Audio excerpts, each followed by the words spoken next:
C'est de l'agitation ce matin dans l'entrepôt du siège départemental des Restos du Cœur.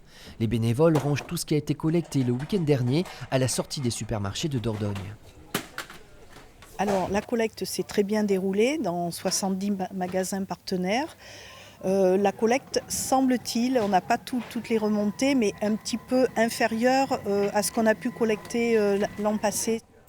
Sur le Grand Périgueux, 11 tonnes de denrées ont été collectées auprès des particuliers, contre 17 l'année dernière. La crise perdure, une crise qui avait mis gravement en difficulté les Restos du Cœur en 2023, obligeant à réduire les quantités distribuées ainsi que le nombre de bénéficiaires. Mais cette année, malgré la baisse des dons, l'association va pouvoir réviser ses barèmes à la hausse. Ceux qui n'ont pas pu être aidés l'année dernière sont encouragés à revenir s'inscrire. Il faut qu'ils reviennent vers les centres restos pour qu'on puisse redéterminer leur reste à vivre. Et puis compte tenu des nouveaux barèmes et des nouvelles données, peut-être que cette année, ils vont pouvoir bénéficier de cette aide alimentaire. Autre bonne nouvelle avant la campagne d'hiver, les Restos du Cœur vont créer une dotation bébé afin d'assurer le développement des jeunes enfants. Jusqu'à présent, on donnait toute la partie petit pot, c'était jusqu'à 12 mois. Ensuite, on donnait une dotation adulte à l'enfant. Et maintenant, on a vraiment la notion d'enfant jusqu'à 36 mois.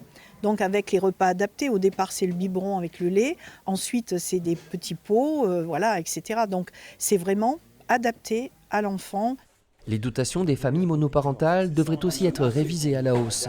Des nouveautés qui vont redonner du baume au cœur des 750 bénévoles de Dordogne.